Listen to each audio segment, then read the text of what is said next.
Malo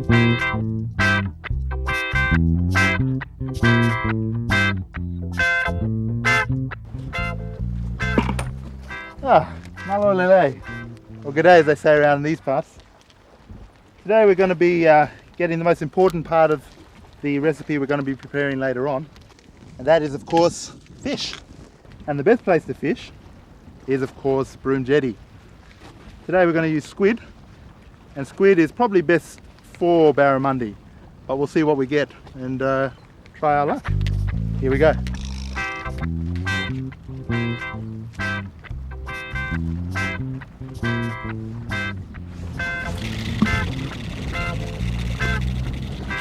Now you're probably wondering what comes next in this particular recipe. Well, this is where it gets really hard, guys. The most important part at this point is a very important ingredient, and that's something called relaxing. And you have to do a lot of practice in this. It's a very island thing and you have to really get used to it, okay? And you have to practice a lot, so watch carefully.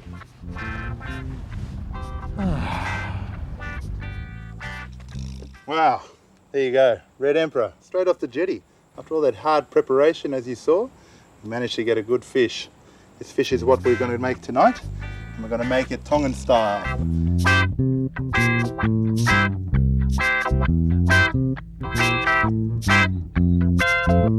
We tend to throw away a lot of the stuff in Broome, including our coconuts.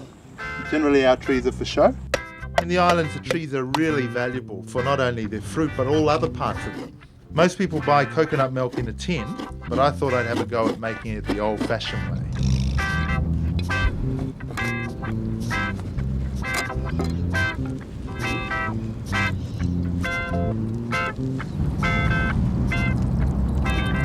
There are lots of other plants in your garden that you use for cooking. Banana leaves are a great way to cook in the islands. The way in which you do it is to soften up the leaves so that you can cook and make a bed on them. This is the Pacific aluminium foil. The spine of the leaf is softened and used to tie the whole thing together, as we'll see later on. You've also got to soften the leaf quickly over the heat. Don't leave it too long. As well as that, we've got all the other ingredients which I've brought together from around the Pacific to make this dish, but also things that aren't actually from the Pacific, that aren't part of our traditions.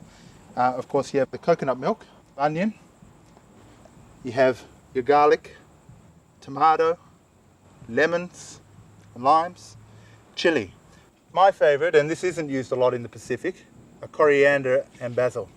So what you want to do is grab your onions and your garlic. Now I picked up a great little tip when I was in Thailand recently, and instead of actually chopping up your garlic and peeling it, one of the nicest things to do to keep the flavour in there is actually to crush it up and make it into just crushed garlic.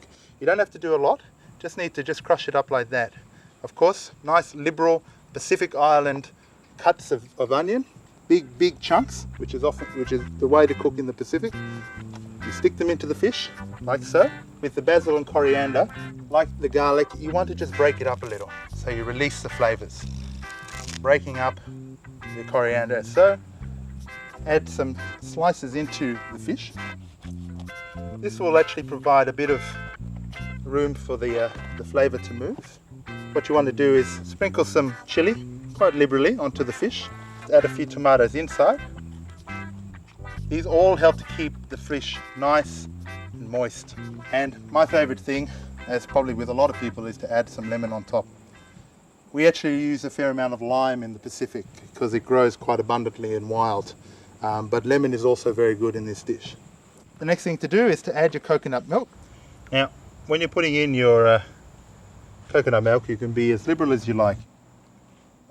But for some in Australia, you probably don't want to put as much on, simply because it can be very rich. What we do then is we simply wrap up the fish, then bring the ties around, like so. And because you've softened them up, like we showed earlier, you can actually tie them quite tightly and it won't break. This is a part of making this dish a very nice, self-contained and relatively clean dish. Although some would disagree, mainly my crew. But this is nearly ready to go. So we'll put them on. And the idea of the actual dish itself is that you're steaming the fish in its own juices alongside the flavors that you've put in. So alongside the coriander, the chili, the tomato, the onion, the coconut milk, and of course the lemons and limes. It makes a wonderful meal and a very healthy meal, and one that will, well, it's kept Pacific Islanders in good stead, and particularly Tongans in good stead, for a very long time. Now this package is ready to go. Now this is going to cook in your umu, your earth oven, or in this case your barbecue, for about half an hour. So we'll just put it on.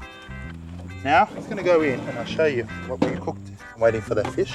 And of course, it's some greens. And greens are a very important part of the staple diet in Tonga. We've used silver beet, and of course, as you can see, coconut milk again. Isn't it fantastic? Wonderful. Mwah. Now we're going to grab our fish. It's been cooking away and it smells great. And push it over onto this. That smells great. Let's put that back on. Now you've got to be a little bit careful because it's very hot and the banana leaves are very hot. And you can see that you've got a wonderfully, nicely cooked steamed fish. Now the best way, and as you can see all the flavours soaked in nicely there. As you can see, the best way to tell that the fish is cooked is when the eye goes white like that. And if you're an islander, you'll grab that eye. That's the best part of the fish you can eat. Not everyone's flavour though. But then of course, because you've made nice little slices in the past, you then have nice little fillets, which we can just lay on the plate, as such. Maybe take a couple.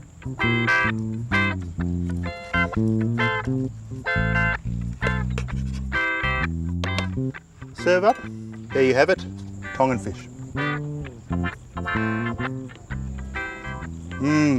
Enjoy.